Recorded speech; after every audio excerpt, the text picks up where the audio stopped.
नमस्कार।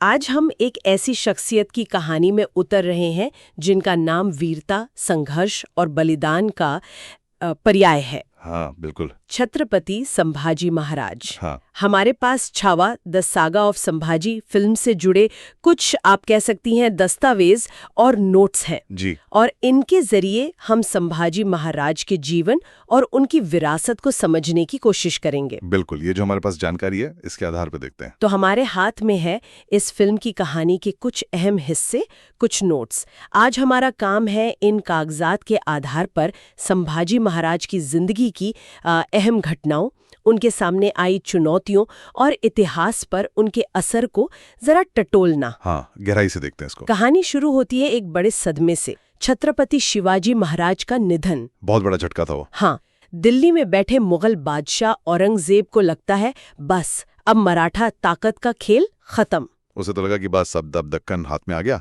हाँ, उसे लगा कि शिवाजी के बिना ये साम्राज्य ताश के पत्तों की तरह बिखर जाएगा। लेकिन तभी सामने आते हैं शिवाजी के बेटे संभाजी महाराज और हालात एक नया मोड़ लेते हैं। बिल्कुल। तो फिर खोलते हैं इस कहानी की परतें। जरूर। देखिए, शिवाजी महाराज की मौत यकीनन मराठा साम्राज्य के लिए एक बहुत बड़ा आघात थी। और जैसा आपने कहा, औरंगजेब बहुत खुश था। हाँ, वो सोच रहा था कि अब दक्कन मतलब दक्षिण भारत का ये जो इलाका है आसानी से मुगल सल्तनत का हिस्सा बन जाएगा। लेकिन संभाजी महाराज का गद्दी संभालना उसकी उम्मीदों पर पानी फेर देता है। और ये आसान नहीं था उनके लिए, जैसा कि आप कह रही थी। हाँ, ये जानना दिलचस्प है कि उन्हें सिर्फ बाहरी दुश्मन यानी मुगलों से ही नहीं लड़ना था, घर में भी चुनौतियां थीं, है ना? बिल्कुल। जैसा कि इन नोट्स में जिक्र है, उनकी सौतेली माँ रानी सोयराबाई जी। और दरबार के कुछ ताकतवर लोग चाहते थे कि संभाजी के छोटे सौतेले भाई राजाराम गद्दी पर बैठे। हाँ, ये अंदरूनी सियासत थी। ये तो शुरुआत ही काफी उलझी हुई लगती। बिल्कुल, ये अंदरूनी सियासत, ये साजिशें, ये संभाजी महाराज के लिए पहली बड़ी परीक्षा थी। उन्हें ना सिर्फ अपना हक जताना था, बल्कि उन लोगों को भी काबू में करना था जो उनके खिलाफ थे। लेकिन उन्होंने बड़ी तेजी और दृढ़ता से हालात संभाले। औपचारिक तौर पर छत्रपति का पद संभाला और फिर ऐसा कदम उठाया जिसने औरंगजेब को सच में हिलाकर रख दिया। आप बुरहानपुर पर हुए हमले की बात कर। हाँ बिल्कुल।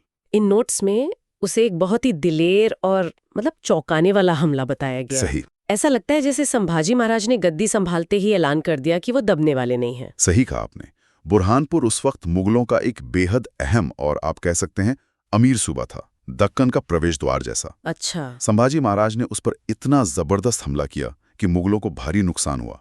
ये सिर्फ लूटपाट नहीं थी। नहीं, ये एक रणनीतिक संदेश था, सीधा औरंगजेब को कि शिवाजी महाराज का बेटा उनसे भी 2 कदम आगे है। ये दिखाता है कि संभाजी सिर्फ बचाव की लड़ाई नहीं, बल्कि आक्रामक रुख अपनाने में भी माहिर थे। और इसके बाद तो जैसे एक लंबा और भयानक युद्ध शुरू हो गया।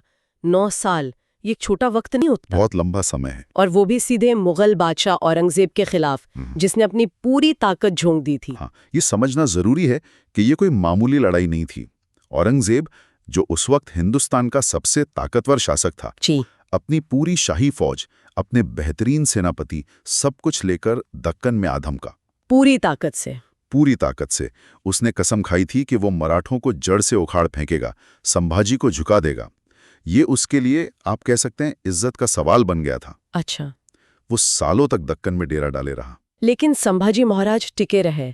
इन विवरणों से पता चलता है कि वो गुरिल्ला युद्ध यानी छापामार लड़ाई में बहुत माहिर थे। हाँ बिल्कुल। क्या आप थोड़ा और बता सकते हैं कि उनकी रणनीति कैसे काम करती थी? कैसे वो इतनी बड़ी मुगल फौज को बार बार चकमा देते रहे? जरूर। देखिए, मराठों की असली ताकत ही सह्याद्री के पहाड़ और घाटियां। उनका इलाका? हाँ, उनका इलाका। संभाजी महाराज इस इलाके को बहुत अच्छी तरह समझते थे।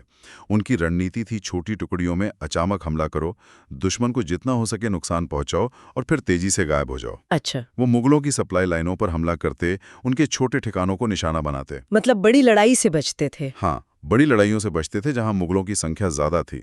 उन्होंने मुगल सेना को लगातार परेशान रखा, उन्हें चैन से बैठने नहीं दिया। हाँ। औरंगजेब की भारी भरकम फौज इन पहाड़ों में उतनी कारगर नहीं थी जितने खुले मैदानों में।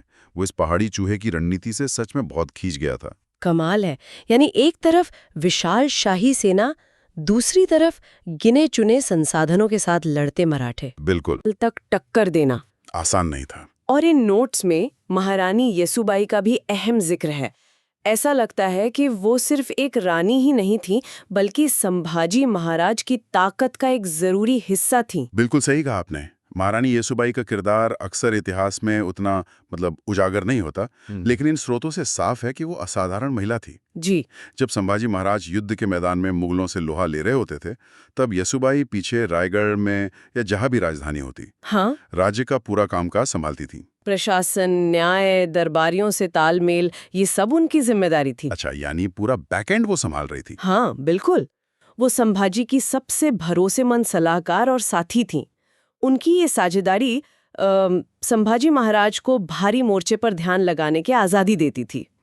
ये दिखाता है कि मराठा साम्राज्य में महिलाओं की भूमिका कितनी अहम हो सकती थी, ना कितना जरूरी होता है, खासकर इतने बड़े संघर्ष में। बिल्कुल। लेकिन फिर कहानी में एक दुखद मोड़ आता है, विश्वासघात। हाँ। इतनी बहादुरी, इतनी सफलता के बाद भी अंत अंदरूनी धोखे से हुआ। हाँ, ये विडंबना ही है।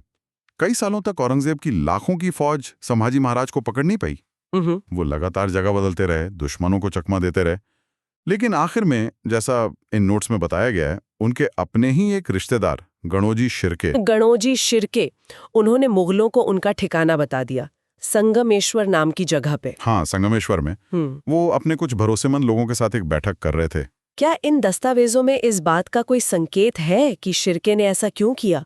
कोई पुरानी दुश्मनी या मुगलों का लालच? देखिए, स्रोत इस पे थोड़ा अलग अलग बातें कहते हैं। अच्छा। कुछ का मानना है कि शिर्के की संभाजी महाराज से कोई पुरानी रंजिश थी, शायद वतनदारी या जमीन जायदाद को लेकर कोई मसला था।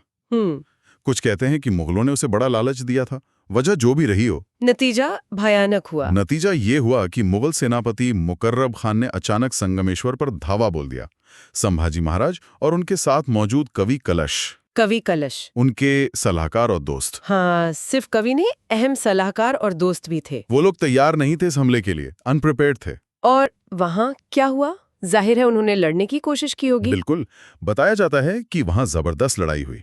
संभाजी महाराज और कवि कलश ने अपनी छोटी सी टुकड़ी के साथ बहुत बहादुरी से मुकाबला किया, लेकिन दुश्मन की तादाद बहुत ज्यादा थी। आखिरकार उन्हें और कवि कलश को बंदी बना लिया गया। ओह। ये मराठा इतिहास के सबसे, आप कह सकते हैं, काले दिनों में से एक था। उन्हें जंजीरों में जकड़कर अपमानित करके औरंगजेब के सामने पेश करने के लिए ले जाया गया। वो मंजर कैसा रहा होगा? एक तरफ दुनिया का सबसे ताकतवर बादशाह अपनी जीत के नशे में चूर, और दूसरी तरफ जंजीरों में बंधा हुआ, हारा हुआ, लेकिन फिर भी सिर ऊंचा रखे मराठा छत्रपति। बिल्कुल।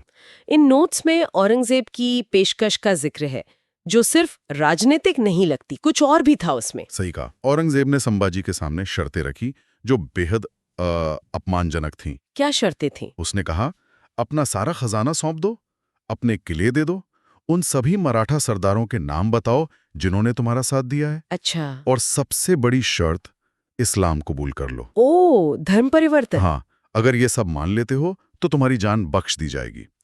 ये सिर्फ एक राजा को झुकाने की कोशिश नहीं थी। नहीं, ये उसके स्वाभिमान, उसके धर्म, उसकी पहचान को मिटाने की कोशिश थी। लेकिन संभाजी महाराज झुके नहीं। नहीं झुके। उन्होंने इनकार कर दिया, ये जानते हुए भी कि इसका अंजाम क्या होगा। ये साहस तो अकल्पनीय लगता है। यहीं पर संभाजी महाराज की कहानी एक असाधारण मोड़ लेती है। उन्होंने मौत को चुना, लेकिन अपने उसूलों से समझौता नहीं किया। उन्होंने औरंगजेब को साफ कह दिया कि वो अपना धर्म नहीं छोड़ेंगे, अपने लोगों के साथ गद्दारी नहीं करेंगे, और स्वराज का सपना वो नहीं त्यागेंगे। उनका ये इनकार सिर्फ शब्द नहीं थे, ये उनकी आत्मा की आवाज थी। और इस इनकार का नतीजा भयानक था। औरंगजेब गुस्से से पागल हो गया होगा। बिल्कुल। औरंगजेब शायद सोच रहा था कि मौत का डर वो संभाजी को तोड़ देगा। लेकिन जब ऐसा नहीं हुआ तो उसका अहंकार, आप कह सकते हैं, बुरी तरह चोट खा गया। उसने हुक्म दिया कि संभाजी महाराज और कवि कलश को तड़पा कर मारा जाए। तड़पाकर? हाँ। इन स्रोतों के मुताबिक ये यातनाएं लगभग 40 दिनों तक चली। 40 दिन? उनकी आंखें निकाल दी गईं, उनकी जबान काट दी गई, उनकी खाल उधेड़ी गई। तकलीफें ऐसी थी जिनकी हम शायद कल्पना भी नहीं कर सकते। रोंगटे खड़े हो जाते हैं सुनकर। सच में। लेकिन इन सारी तकलीफों के बावजूद संभाजी महाराज ने उफ तक नहीं की। इस्लाम कबूल नहीं किया, आखिरकार 11 मार्च 1689 को उन्हें बेहद क्रूरता से मार दिया गया। उनका शरीर टुकड़े टुकड़े करके नदी में फेंक दिया गया। औरंगजेब को लगा कि उसने अपने सबसे बड़े दुश्मन को खत्म कर दिया है, मराठा हौसले को कुचल दिया है। लेकिन हुआ इसका ठीक उल्टा, है ना? बिल्कुल। उनकी मौत ने मराठों को तोड़ने के बजाय और ज्यादा भड़का दिया। यही सबसे अहम बात है इस कहानी की। औरंगजेब की सोच गलत साबित हुई। संभाजी महाराज की ये शहादत, ये कुर्बानी, ये बेकार नहीं गई। जब मराठों तक ये खबर पहुंची कि उनके राजा ने कितनी बहादुरी और शान से मौत को गले लगाया लेकिन झुके नहीं, तो उनमें दुख के साथ साथ जबरदस्त गुस्सा और एक संकल्प भर गया। ये सिर्फ एक राजा की मौत नहीं थी, नहीं, ये उनके स्वाभिमान पर हमला था, उनके धर्म पर हमला था। तो ये जन युद्ध वाली बात यहीं से शुरू होती है, मतलब लड़ाई अब सिर्फ सेना की नहीं रही। बिल्कुल। संभाजी महाराज की शहादत ने जैसे बारूद में आग लगा दी। अब ये लड़ाई सिर्फ कुछ सरदारों या सैनिकों की नहीं रही, ये आम मराठा मानुस की लड़ाई बन गई। हर कोई शामिल हो गया। हाँ, हर घर से लोग उठ खड़े हुए। औरतें, बूढ़े, जवान, सब ने मुगलों के खिलाफ हथियार उठा लिए, या जिस तरह भी हो सका उन्होंने संघर्ष में अपना योगदान दिया। ये एक अभूतपूर्व राष्ट्रीय प्रतिरोध था। मराठे पहले से कहीं ज्यादा एकजुट और संकल्पित हो गए। राजाराम महाराज, महारानी ताराबाई, संताजी घोड़पड़े, धनाजी जादव जैसे नेताओं ने इस संघर्ष को आगे बढ़ाया। और इसका असर मुगल साम्राज्य पर क्या पड़ा? औरंगजेब तो दक्कन जीतने आया था। औरंगजेब दक्कन जीतने आया था, लेकिन वो यहीं उलझ कर रह गया। मराठों का ये लगातार चलता प्रतिरोध, ये मुगल साम्राज्य के लिए एक नासूर बन गया। इसमें बेहिसाब पैसा, संसाधन और जाने लगी। औरंगजेब अपनी जिंदगी के आखिरी, आप मानिए 25-26 साल दक्कन में ही भटकता रहा। 25 साल? हाँ, लेकिन वो मराठों को पूरी तरह कुचल नहीं पाया। आखिरकार 1707 में उसकी मौत भी दक्कन में ही हुई। अच्छा। और वो अपने पीछे एक कमजोर और खोखला होता हुआ साम्राज्य छोड़ गया। कई इतिहासकार मानते हैं कि मराठों के साथ ये लंबी और महंगी लड़ाई ये मुगल साम्राज्य के पतन के मुख्य कारणों में से एक थी। तो ये तो बड़ी विडंबना है। हाँ, विडंबना देखिए, संभाजी महाराज की शहादत ने न सिर्फ मराठों को नई जिंदगी दी, बल्कि मुगलों के पतन की नींव भी रख दी। तो जो कहानी हार से शुरू होती दिख रही थी, वो असल में एक नई और ज्यादा ताकतवर शुरुआत बन गई। बिल्कुल। फिल्म के ये अंश शायद इसी विरासत को सामने लाते हैं। संभाजी महाराज एक हारे हुए राजा नहीं, बल्कि एक ऐसे अमर शहीद के रूप में याद किए जाते हैं जिसने अपने लोगों और अपनी आज़ादी के लिए सबसे बड़ी कुर्बानी दी। बिल्कुल। उनकी कहानियां में बताती हैं कि असली हार हथियार डाल देना है, सिद्धांतों से समझौता कर लेना है। संभाजी महाराज ने वो नहीं किया। सही बात है। उनकी कहानी व्यक्तिगत हिम्मत, अपने ध्येय यानी स्वराज के प्रति अटूट निष्ठा और एक नेता के बलिदान के दूरगामी असर का एक जबरदस्त उदाहरण है। ये दिखाती है कि जुल्म और दमन आखिरकार प्रतिरोध को और मजबूत ही करते हैं। तो हमने आज इन स्रोतों के जरिए देखा कि कैसे संभाजी महाराज ने मुश्किल हालात में सत्ता संभाली, अंदरूनी और बाहरी दुश्मनों का सामना किया, औरंगजेब जैसे ताकतवर बादशाह को 9 साल तक कैसे टक्कर दी, महारानी येसुबाई ने कैसे एक मजबूत साथी की भूमिका निभाई, कैसे एक विश्वासघात ने उन्हें दुश्मन के हाथों तक पहुंचाया, और कैसे उनकी शहादत ने मराठा इतिहास की धारा ही बदल दी। हाँ, उनकी शहादत एक अंत नहीं थी, बल्कि मराठा प्रतिरोध की एक नई, आप कह सकते हैं, सुबह थी। ये कहानी सिर्फ अतीत की बात नहीं है, ये आज भी हमें हिम्मत, स्वाभिमान और अपने आदर्शों पर टिके रहने की प्रेरणा देती है। बिल्कुल। ये बताती है कि एक अकेले इंसान का बलिदान भी पूरे राष्ट्र की तकदीर बदल सकता है। सच है। और यहाँ श्रोताओं के लिए सोचने की एक बात छोड़ जाते हैं, किसी नेता का व्यक्तिगत त्याग, उसकी शहादत किस हद तक एक राष्ट्र के हौसले और उसके भविष्य को दिशा दे सकती है, खासकर तब जब वो बाहरी ताकतों के जुल्म का सामना कर रहा हो। संभाजी महाराज का जीवन इस सवाल का एक बहुत गहरा जवाब देता है। इस पर जरूर गौर करना चाहिए। बिल्कुल।